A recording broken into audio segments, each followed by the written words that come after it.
Hello and welcome to Ready to Care. Today's episode is a very special one. My heart beats a bit faster than usual because today's guest is not only a professional nurse with decades of experience, she is the inspiration to this podcast and my brand, my mother. She belongs to that brave generation of young women who came from Kerala to Germany in the early 1970s in order to build their career as nurses. She learned the language. She made friends. She built her career.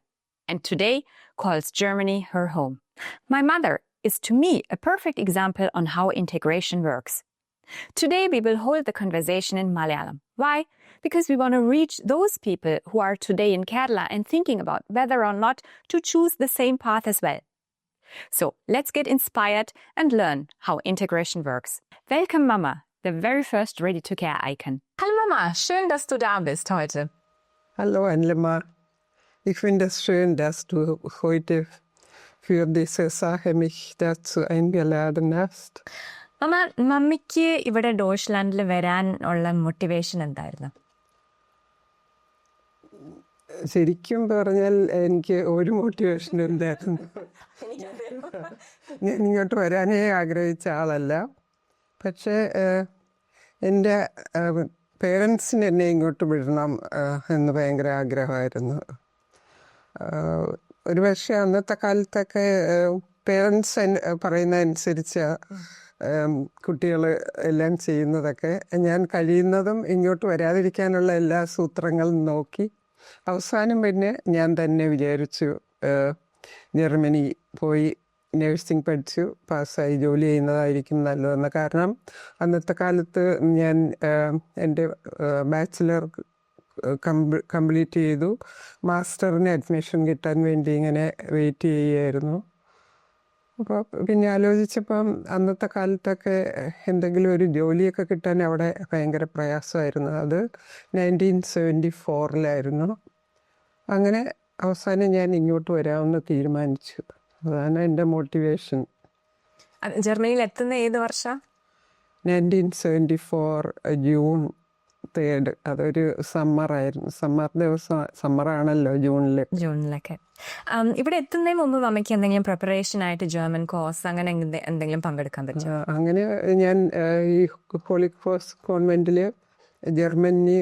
German retired ആയിട്ടുള്ള ഒരു sister ഉണ്ടായിരുന്നു, modern sister, അതായത് കന്യാസ്ത്രീ. അവരുടെ അടുത്ത് ഞങ്ങൾ കുറച്ച് കുട്ടികൾ ജർമ്മൻ പഠിക്കാൻ പോയിരുന്നു. ഇങ്ങോട്ട് വരാൻ ഇഷ്ടപ്പെട്ട് ജർമ്മൻ പഠിക്കാനുള്ള കുട്ടികളും ഉണ്ടായിരുന്നു. കുറേയൊക്കെ പഠിച്ചു. പക്ഷേ ഇവിടെ വന്നിറങ്ങിയപ്പോൾ ഒന്നും തന്നെ ഹെൽപ്പ് ചെയ്യുന്നില്ലായിരുന്നു. പ്രൊനൗൺസിയേഷനും ഒന്നും തന്നെ ഇവിടെയായിട്ട് മാച്ച് ചെയ്യുന്നില്ലായിരുന്നു. അപ്പോൾ വേറൊരു ലോകത്ത് വന്നിറങ്ങുന്ന ഫീലിംഗ്. അത് എന്തായാലും ടോട്ടലി ഡിഫറെൻ്റ് ആയിട്ടുള്ളൊരു ലോകത്ത് തന്നെയാണ് വന്നിറങ്ങിയത്. ഞാൻ വന്നത് ഫ്രാങ്ക്ഫർട്ടിലാണ്. അതും ഞാൻ ഒറ്റയ്ക്കാണ് വന്നത്. സാരിയൊക്കെ കൊടുത്ത് ബാഗൊക്കെ ആയിട്ട് ഫ്രാങ്ക്ഫർട്ടിൽ വന്നിട്ട് ഫ്രാങ്ക്ഫർട്ട് എയർപോർട്ടിൽ കിടന്ന് കുറേ കറങ്ങി. അന്ന് ഡിഗ്രിയൊക്കെ ചെയ്തിട്ടുണ്ടെങ്കിലും സ്പോക്കൺ ഇംഗ്ലീഷ് അങ്ങനെയാണ് വശമില്ല. അറിയാവുന്ന ഇംഗ്ലീഷ് കൊണ്ടൊക്കെ ചോദിച്ചു. അപ്പം ഞാനൊരു അവിടെ ഒരു വെരി വാം വെൽക്കം ആയിരുന്നു. അങ്ങനെ ലിപ്സ്റ്റാറ്റിലെത്തിയപ്പോൾ മമ്മി ഒറ്റയ്ക്ക് ഒരു ഒറ്റ ഇന്ത്യക്കാരി മാത്രമായിരുന്നോ? അല്ല, അവിടെ എന്നെ പോലെ തന്നെ പഠിക്കാനായിട്ട് 5-6-7 മലയാളി ഗേൾസ് ഉണ്ടായിരുന്നു. അതുപോലെ 2 കന്യാസ്ത്രീകളും ഉണ്ടായിരുന്നു, മലയാളി കന്യാസ്ത്രീകൾ. അവരെല്ലാവരും ഇതുപോലെ ഓരോ വാർഡുകളിൽ ജർമ്മൻ പഠിക്കാൻ വേണ്ടി ജോലി ചെയ്യായിരുന്നു. അപ്പോൾ ഞാനും ഒരാഴ്ച കഴിഞ്ഞപ്പോൾ ജർമ്മൻ പഠിക്കാൻ വേണ്ടി പ്രാക്ടിക്കലായിട്ട് ഒരു വാർഡിൽ ജോലി തുടങ്ങി. അപ്പോഴത്തേക്ക് അന്നത്തെ കാലത്തൊക്കെ ഞങ്ങൾക്ക് ഇങ്ങോട്ട് വരുന്നതിന് 3 മാസത്തേക്ക് വിസ വേണ്ടായിരുന്നു. അപ്പോൾ അത് കഴിഞ്ഞിട്ട് പിന്നെ നമ്മൾ ഈ ഹോസ്പിറ്റലായി വിസയ്ക്ക് അപ്ലൈ ചെയ്യും. അവർക്ക് ഈ ആളിനെ ആവശ്യമുണ്ടെന്ന് പറഞ്ഞിട്ട് അങ്ങനെ വിസ പ്രോസസ്സൊക്കെ നടന്നത്. അപ്പോൾ അപ്പോൾ തുടങ്ങി മമ്മി അവിടെ ജോലി ചെയ്യാൻ തുടങ്ങിയോ, അതോ പാരലായിട്ട് ജർമ്മൻ കോഴ്സ് തുടങ്ങിയോ? എങ്ങനെയാ ജർമ്മൻ ഭാഷയായിട്ട് പ്രാക്ടീസ് ചെയ്യാൻ പറ്റിയത്? അന്നത്തെ കാലത്ത് ഞാൻ ഒരു ജർമ്മനും പഠിക്കുന്നില്ലായിരുന്നു. വന്ന് ഒരാഴ്ച കഴിഞ്ഞപ്പോൾ തന്നെ ഒരു സർജിക്കൽ വാർഡിൽ ജോലി ചെയ്യാൻ തുടങ്ങി. അത് പ്രൈവറ്റ് വാർഡായിരുന്നു. അപ്പോൾ അവർ വന്ന ആ ദിവസം തന്നെ എന്നെ കൊണ്ട് അവർ ടെമ്പറേച്ചർ മെഷറും പൾസ് എടുക്കാനും എല്ലാം ചെയ്യിക്കാൻ തുടങ്ങി. അങ്ങനെയാണ് ജർമ്മൻ പഠിക്കാൻ തുടങ്ങിയത്. പിന്നെ പുറത്ത് പരിചയമുള്ള ജർമ്മൻ ടീച്ചേഴ്സിൻ്റെ അടുത്ത് വീട്ടിൽ പോയി ജർമ്മൻ പഠിച്ചു. പിന്നെ എൻ്റെ അനുഭവത്തിൽ ഞാൻ കൂടുതലും പേഷ്യൻറ്റുമായിട്ടും സ്റ്റാഫുമായിട്ടൊക്കെ സംസാരിച്ചും ജർമ്മൻ ന്യൂസ് പേപ്പർ വായിച്ചും ജർമ്മൻ TV കണ്ടുമൊക്കെയാണ് കൂടുതലും ജർമ്മൻ പഠിച്ചത്. അപ്പൊ കുറെ വേറെ ഒരു കോഴ്സും ഞാൻ അറ്റൻഡ് ചെയ്തിട്ടില്ല. പക്ഷെ ഇന്ന് വരുന്ന ഒരു വ്യക്തിയോട് മമ്മി അഡ്വൈസ് ആയിട്ട് എന്ത് കൊടുക്കും ഭാഷ പഠിക്കുന്നതിന്? ഭാഷ പഠിക്കാനായിട്ട് ശരിക്കുള്ള ജർമ്മൻ കോഴ്സുകൾ അറ്റൻഡ് ചെയ്യുക, ഗ്രാമറും പ്രൊനൗൺസിയേഷനും. എനിക്കൊക്കെ പ്രൊനൗൺസിയേഷനായിരുന്നു ഏറ്റവും പ്രയാസം. നമ്മുടെ മലയാളം പറഞ്ഞ് പഠിച്ചേക്കുന്ന കാരണം നമ്മുടെ നാക്ക് ഒട്ടും വഴങ്ങില്ല. അപ്പോൾ ഓരോ വാക്കുകളൊക്കെ പറയുമ്പോൾ ഇപ്പോഴും എനിക്ക് അത് ശരിയായിട്ട് പറയാൻ പറ്റില്ല. നൈസ്. പിന്നെ മമ്മി എന്നിട്ട് ഒരു വർഷം കഴിഞ്ഞിട്ടാണോ ഔസ്ബിൽഡിംഗ് സ്റ്റാർട്ട് ചെയ്തത്? ഇവിടെ സെപ്റ്റംബർ ആഗസ്റ്റിലാണ് അഡ്മിഷൻ തുടങ്ങുന്നത്. അതുവരെ ഞാൻ പ്രാക്ടിക്കൽ അപ്രൻറ്റീസായിട്ട് വർക്ക് ചെയ്തു. അത് കഴിഞ്ഞിട്ട് 1975 ചേർന്നത് ജർമ്മൻ ക്രാങ്കൻഫ്ലേഗർ ഷൂള് നഴ്സിംഗ് സ്കൂൾ. അന്നും ഇന്നത്തെ പോലെ തന്നെ 3 വർഷത്തെ കോഴ്സാണ് അല്ലേ? 3 വർഷത്തെ കോഴ്സും. അപ്പം 3 വർഷം കഴിഞ്ഞ് ഈ പരീക്ഷ പാസ്സാകുമ്പോൾ ഒരു പ്രൗഡ് മൊമെന്റ് അല്ലേ അത്? അതെ, അതിനു മുമ്പ് ഉള്ള കഷ്ടപ്പാടുകൾ ഭയങ്കരമായിരുന്നു. വേറൊരു ഭാഷയിൽ എല്ലാം പഠിക്കുക, ടീച്ചേഴ്സ് ലെക്ചറേഴ്സ് പറയുന്ന എല്ലാം ഒന്നും മനസ്സിലാവില്ല. അങ്ങനെ. അപ്പം മമ്മി ഔസ്ബിൽഡിംഗ് ഒക്കെ സക്സസ്ഫുൾ ആയിട്ട് ചെയ്തു, പാസ്സായി. അത് കഴിഞ്ഞിട്ട് അപ്പം അമ്മയ്ക്ക് തോന്നിയിരുന്നോ ഓക്കെ ജർമ്മനിക്ക് വന്നതും ഈ ജോബ് തിരഞ്ഞെടുത്തതും നല്ല കാര്യമായിരുന്നു? തുടക്കത്തിൽ അത്ര വലിയ ഇഷ്ടമല്ലാതെ ആണല്ലോ ഇങ്ങോട്ട് വന്നത്, പക്ഷെ അപ്പോഴത്തേക്കും ചേഞ്ച് ആയോ? ഞാൻ പഠിക്കാൻ തുടങ്ങിയപ്പോൾ തന്നെ എനിക്കിഷ്ടമായി. ഞാൻ വാർഡുകളിലൊക്കെ ജോലി ചെയ്യുമ്പോഴും ഓരോരോ കാര്യങ്ങൾ ചെയ്യുമ്പോഴും മെഡിസിൻ എടുത്തു വെക്കുമ്പോഴും പേഷ്യൻറ്റിനെ ഓരോ കാര്യങ്ങൾക്ക് നന്നായി സഹായിക്കുമ്പോഴും അവർക്ക് ഇൻഫ്യൂഷൻ കൊടുക്കുമ്പോഴും അങ്ങനെ ഓരോരോ കാര്യങ്ങൾ റൗണ്ട്സിന് ഡോക്ടേഴ്സിൻ്റെ കൂടെ പോകുമ്പോൾ അപ്പോൾ അതൊക്കെ ആ ജോലി എനിക്ക് നന്നായിട്ട് ഇഷ്ടമായി. ശരിക്കും ഒരു സോഷ്യലി ഇൻവോൾവ് ആയിട്ടുള്ള ജോലിയാണത്. അതെനിക്ക് അതിനാണ് ഞാൻ മാച്ചിങ് എന്ന് എനിക്ക് തോന്നി. ആദ്യം ഒരു 2-3 ആഴ്ച കഴിഞ്ഞപ്പോൾ തന്നെ എനിക്ക് ആ ജോലി ഇഷ്ടപ്പെട്ടു. അപ്പം മമ്മി ഒരുപാട് ഇൻറ്റഗ്രേറ്റഡ് ആണെന്നുള്ള പേഴ്സണാണ് എനിക്കറിയാം.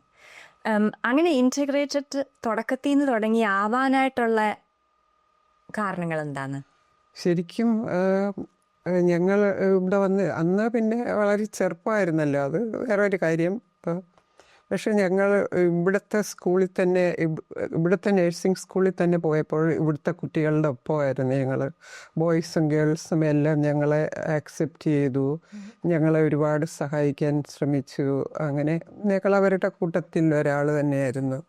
ആ 3 വർഷവും ജർമ്മൻകാരും മലയാളികളെന്നൊരു വ്യത്യാസമില്ലായിരുന്നു ഞങ്ങളുടെ ക്ലാസ്സിൽ കുട്ടികളുമായിട്ട്.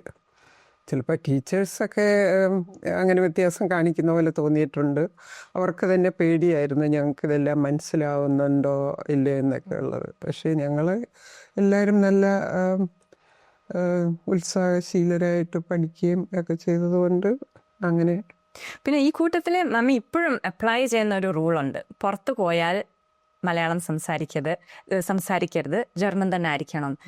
ആ ഒരു കഥ പറഞ്ഞു. അന്നേ അങ്ങനെ എന്തോ ഒരു റൂളില്ലായിരുന്നു? അന്ന് ഞങ്ങൾക്ക് അന്ന് ഓർഡൻ ഷെസ്റ്റിൻ, അതായത് കന്യാസ്ത്രീകളായിരുന്നു ഞങ്ങളുടെ ഹോസ്പിറ്റലിലെ എല്ലാ വാർഡുകളിലും ഒക്കെ.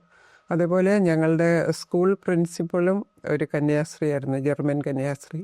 അപ്പോൾ പുള്ളിക്കാരി എപ്പോഴും പറയും ഞങ്ങൾ ക്ലാസ്സിലും ഞങ്ങളുടെ ഹോസ്റ്റലിലും ഒക്കെ അങ്ങോട്ടും ഇങ്ങോട്ടും മലയാളം പറഞ്ഞ അന്നൊക്കെ സെൻ്റല്ല ഫെന്നീകാണ്. അഞ്ച് ഫേനിക്ക് അങ്ങോട്ടും ഇങ്ങോട്ടും പെനാൽറ്റി കൊടുക്കണമെന്ന്. പക്ഷേ പെനാൽറ്റി ഒന്നും കൊടുത്തിട്ടില്ലെങ്കിൽ ഞങ്ങൾ ഇടയ്ക്ക് മലയാളം പറയുമായിരുന്നെങ്കിലും പുറത്തൊക്കെ പോയാൽ ഞങ്ങൾ എപ്പോഴും ജർമ്മൻ തന്നെ പറയുള്ളായിരുന്നു. ഇന്റഗ്രേഷൻ സക്സസ്ഫുൾ ആവാൻ വേറെ ഏതെങ്കിലും കാരണം കൂടെ ഉണ്ടോ? എൻ്റെ അനുഭവത്തിൽ ഇൻ്റഗ്രേഷൻ അന്ന് ഞങ്ങൾക്ക് ഹോസ്പിറ്റലിന് പുറത്തായാലും ജർമ്മൻകാരുമായിട്ട് കോണ്ടാക്റ്റ് ഉണ്ടായിരുന്നു. ഓരോ ഫാമിലീസൊക്കെ ഞങ്ങളെ ഇൻവൈറ്റ് ചെയ്യുകയും അവരുടെ വീട്ടിൽ കൊണ്ടുപോവുകയും അവരുടെ ജീവിത രീതി കാണിച്ചു തരികയും അവരുടെ ഭക്ഷണം എന്തൊക്കെയാണ് അവർ കഴിക്കുന്നത് അതൊക്കെ നമുക്ക് തരികയും പിന്നെ പള്ളിയിൽ പോകുമ്പോഴൊക്കെ ആണെങ്കിലും ഒന്നും മലയാളം കുർബാന അല്ലല്ലോ, ജർമ്മൻ കുർബാന, ജർമ്മൻ പ്രാർത്ഥന, അങ്ങനെയൊക്കെ. പിന്നെ ഞങ്ങളുടെ ക്ലാസ്മേറ്റ്സ് ആയിരുന്നു ഏറ്റവും കൂടുതൽ സഹായിച്ചിട്ടുള്ളത്. പിന്നെ അന്നൊക്കെ മമ്മിയുടെ കൂട്ടുകാരികളും മമ്മിയൊക്കെ ഒരുപാട് ഇൻട്രസ്റ്റും കാണിച്ചിരുന്നു അല്ലേ ജർമ്മൻ കൾച്ചറിൽ? നമുക്ക് സെൽഫായിട്ട് തന്നെയും ഇൻട്രസ്റ്റ് വേണമല്ലോ ജർമ്മൻ കൾച്ചറിന്. പിന്നെ നമ്മൾ ഇവിടെ മലയാളികൾ വളരെ കുറവായിരുന്നു അന്ന്. അപ്പോൾ ആവശ്യത്തിനൊക്കെ എങ്കിൽ മലയാളം രീതികൾ വിടാതെ ജർമ്മൻ കൾച്ചറിൽ നിൽക്കാനായിട്ട് ശ്രമിച്ചു. നമ്മൾ ഔസ്ബിൽഡിംഗ് പാസ്സായി കഴിഞ്ഞിട്ട് അടുത്ത സ്റ്റെപ്പും അടുത്ത ഗോളും എന്തായിരുന്നു മമ്മിക്ക്?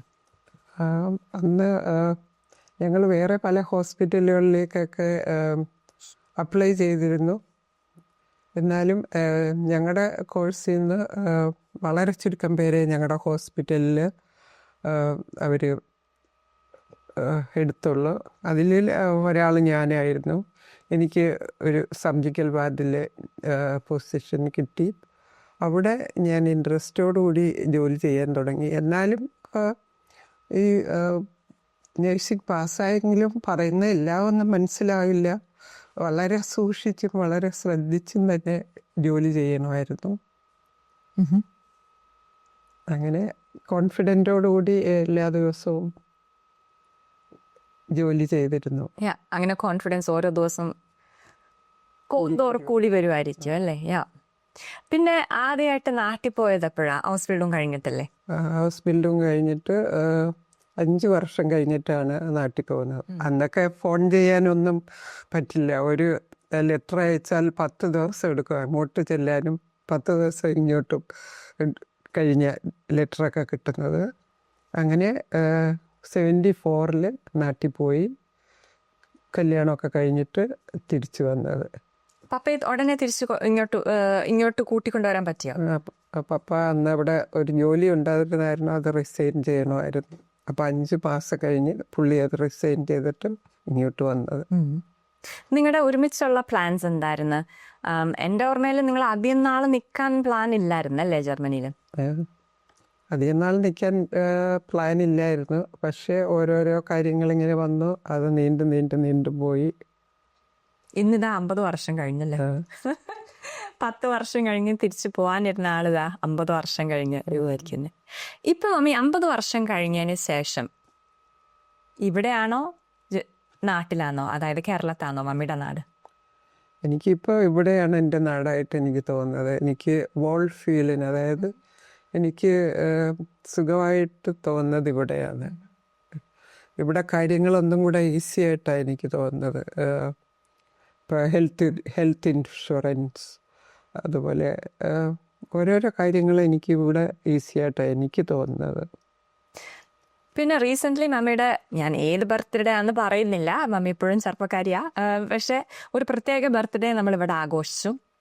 അതിന് ഞാൻ കണ്ട പ്രത്യേകത മമ്മിയുടെ പണ്ട് തുടങ്ങിയുള്ള 50 വർഷം തുടങ്ങിയുള്ള ഫ്രണ്ട്സും ജർമ്മൻസും മലയാളീസും ഒക്കെ വന്നിട്ടുണ്ടായിരുന്നു. അതിലൊരു 70% എല്ലാവരും ഹെൽത്ത് കെയറിൽ തന്നെയുള്ള ഫ്രണ്ട്സാണ്. അതൊരു പ്രത്യേക കമ്മ്യൂണിറ്റിയാണെന്ന് എനിക്ക് തോന്നുന്നു. മമ്മിക്ക് എന്താ അതിനെക്കുറിച്ച് പറയുന്നത്? ഞാൻ എല്ലാവരുമായിട്ടും കോണ്ടാക്റ്റ് കീപ്പപ്പ് ചെയ്യാൻ ശ്രമിച്ചിട്ടുണ്ട്. പിന്നെ എല്ലാവരും തന്നെ ഇതുപോലെ നേഴ്സിംഗ് വിഭാഗത്തിലും ഒക്കെ ജോലി ചെയ്യുന്നവരാ. എൻ്റെ കൂടെ എന്നെക്കാളും ഇളയവരായിട്ടുള്ളവർ പഠിച്ചു നേഴ്സിംഗ് സ്കൂളിൻ്റെ പ്രിൻസിപ്പൽ വരെ ആയിട്ടുള്ളവരുണ്ട്. അതുപോലെ തന്നെ എൻ്റെ കൂടെ ജോലി ചെയ്തിട്ടുള്ള ഒരു നേഴ്സിംഗ് സൂപ്രണ്ടുമാരായിട്ട് ഹോസ്പിറ്റലുകളിൽ അതുപോലെ സ്കൂൾസിലൊക്കെ വർക്ക് ചെയ്യുന്നവരുണ്ട്. ജർമ്മൻസും മലയാളീസും ജർമ്മൻസും മലയാളി. നൈസ്. മാം, ഞങ്ങളൊക്കെ ഉണ്ടായിക്കഴിഞ്ഞ്, ഞങ്ങൾ പിള്ളേരുണ്ടായിക്കഴിഞ്ഞ് മമ്മി എങ്ങനെയാ ഫാമിലി ലൈഫും ജോബും ബാലൻസ് ചെയ്തത്? ഒട്ടും ഈസി അല്ലായിരുന്നു. പക്ഷേ പപ്പയും നന്നായിട്ട് എല്ലാ കാര്യങ്ങളും ഹെൽപ്പ് ചെയ്യണമായിരുന്നു.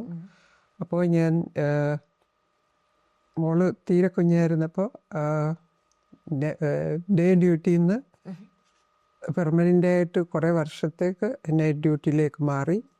പകൽ രാവിലെ വീട്ടിൽ വരുമ്പോൾ നിങ്ങളെ സ്കൂളിൽ വിടാനും നിങ്ങൾ തിരിച്ചു വരുമ്പം വീട്ടിലെ ആളുണ്ടാകാനും ഒക്കെ ആയിട്ട്. അപ്പോൾ പപ്പ പകലും ഞാൻ നൈറ്റുമായിട്ട് ജോലി ചെയ്തു.